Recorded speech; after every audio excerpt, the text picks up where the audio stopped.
Alors moi, je leur ai dit que moi, j'ai mon idéal. Moi, je suis venu ici, en fait j'ai quitté les pays avec un idéal. Je dois chercher à savoir qui en est exactement l'assassin de mon père. Je voulais savoir, je voulais exiger à ce que la lumière soit faite sur l'assassinat de mon père. Ça, c'était le premier objectif. Le second, c'est que tous les membres de la famille Kabila soient remis dans leurs droits. C'était ça ma démarche. Moi, j'ai dit non, moi, que Joseph soit au pouvoir ou non, je dois continuer avec ma démarche. C'est pourquoi j'avais pris d'autres contacts jusqu'à tenir mon point de presse à Sun City. Vous parlez de l'enveloppe.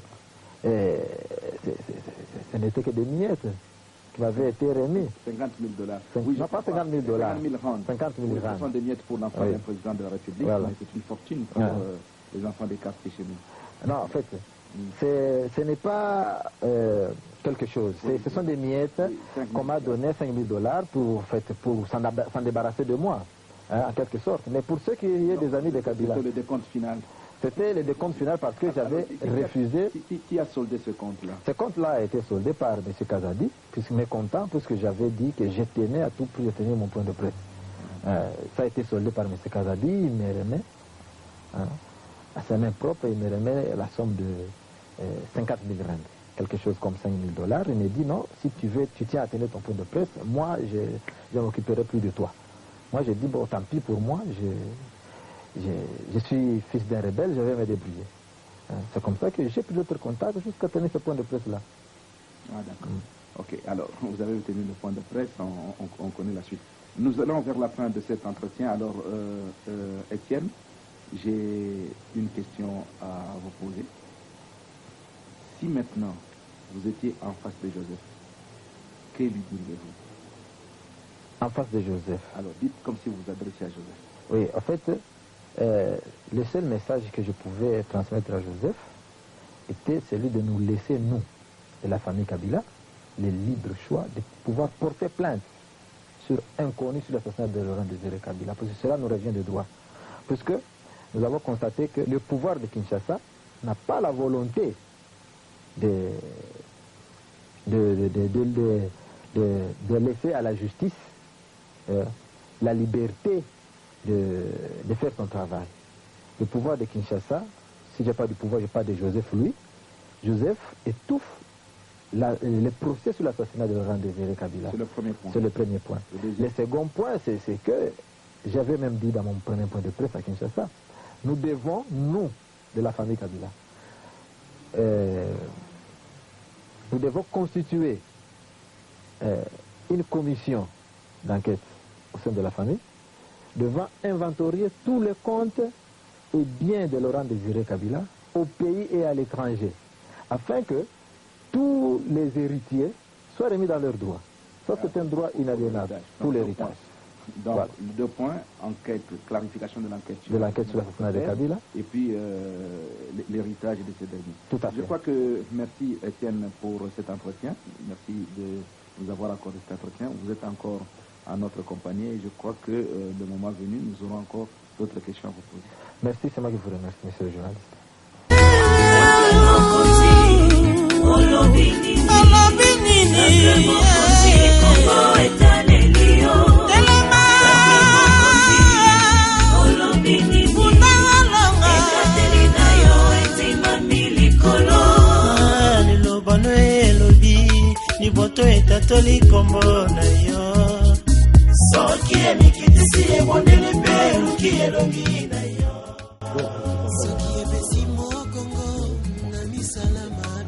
Vous êtes représentant?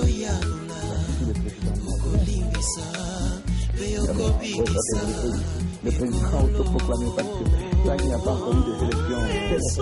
Bon écoutez, alors là nous sommes en train de Francis, vous êtes ici à quel est le but de votre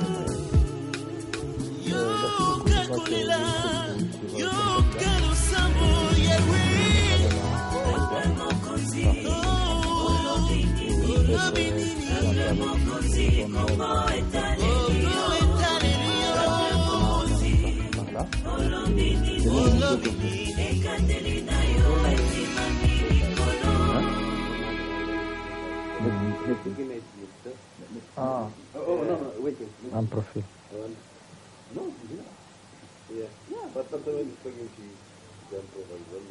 Ah, ok, ok. Il faut pas regarder tout ça. Ah, d'accord. Essaye un peu de regarder de ce côté. Oui, c'est ça. Descends maintenant, tu regardes ici parce que... Okay. On reprend, hein. Bon, et puis après... il présente comme le président du Non, non, non, ça c'est pas dit. Moi, je ne suis pas... Il appartient à toi de te présenter. Je n'ai pas comme ça, regarde. Non, tu vois, nous sommes venus ici. On tient comme ça. On est venu parler. Non. Ok, d'accord. Bien, alors, monsieur Francis Kalombo, vous êtes là avec nous. Est-ce qu'on peut savoir pourquoi vous êtes venu ici? Merci beaucoup. Je suis venu à Johannesburg pour affaires et j'ai profité en même temps pour voir Etienne Kabila. Avec tout ce qu'il y a eu, beaucoup de bruit, il y a beaucoup de zones d'ombre en tant que jeune. Je voulais quand même comprendre et je crois que j'ai suivi l'interview qu'il vient de faire maintenant et je voulais savoir, lui poser une petite question, si possible. S'il peut me dire, après que ceux qui l'ont amené à Sun City lui aient demandé de ne plus faire l'interview, qui c'est qui a continué à... De ne plus faire l'interview, le point de presse. De ne plus faire le point de presse. Qui c'est qui a continué à lui... Est-ce que après avoir tenu le point de presse, il les a revus encore ou bien leurs relations ont pris fin en ce moment-là? En fait, comme eux étaient contre la tenue de mon point de presse, ils ne pouvaient que... Et s'en aller, je ne l'ai plus revu. Maintenant, j'ai vu comme tout autre Congolais en Afrique du Sud. Merci. Et le solde qu'ils vous ont remis, c'était avant que vous puissiez tenir le point de presse ou bien après? C'était bien avant de la tenue de mon point de presse. C'était quelque chose comme un décompte final, en fait, je peux dire un abandon, hein, puisqu'ils m'ont dit, si tu comptais toujours à tenir ton point de presse, nous ne te prendrons plus en charge. Hein. C'est comme ça qu'ils m'ont remis, c'est 50 000 rendes. Voilà. Ok. Mais à Kinshasa, avant que vous veniez, qui c'est qui vous a fait les démarches pour les visas? Je n'ai fait aucune démarche personnellement. Seulement, on m'a donné un passeport. Moi, je n'avais que donné ma photo. Avec quel nom? Avec quel nom? Avec un nom qui n'est pas mien, hein, que j'ai donné à mon pote, et puis j'ai obtenu un passeport, et puis le visa, tout avait été fait comme ça, mon cher ami. Hein? C'était le nom de Francis Kalombo. Non, Francis, oui, ok, d'accord. Ok, moi, de toute façon, Francis, il ne va pas te donner le nom qui est sur ce passeport-là, que moi j'ai vu. Que moi j'ai vu, et d'ailleurs, non, si c'est pour vos enquêtes, non. Je vais t'aider même pour aider, c'est un passeport ordinaire. Voilà. N'est-ce pas? Tout à fait, ordinaire. Qui est au nom, pas au nom de Kabila, mais monsieur. Mais alors, la question qui me tenait au fait, hein, quels sont les amis de votre père qui actuellement travaillent avec, ce sont les amis de votre père qui maintenant travaillent avec votre frère, donc avec le fils Kabila aujourd'hui. Bon, comment vous trouvez que les gens qui entourent l'actuel chef de l'État puisse travailler avec vous pendant au même moment il travaille aussi avec comment vous conciliez les deux? Mais ce sont les parents, hein? Ce sont les parents, ils ont... No, you didn't let. This is not you have to stop. You can. Réponds la question.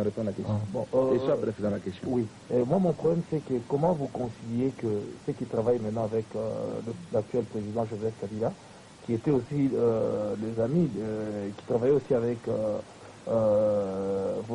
Laurent Désiré Kabila, puissent vous aider quand vous étiez à Kinshasa déjà au pays, donc ils savaient que vous étiez au pays, que vous étiez recherché, ils vous ont protégé au pays, et ils vous ont amené ici dans le but de faire quelque chose qui peut être à l'encontre de celui qui est actuellement au pouvoir. Pourquoi ils n'ont pas cherché au milieu de la famille, puisqu'ils sont des parents, de régler cette affaire avec le chef de l'État au niveau de famille plutôt qu'à travers la presse?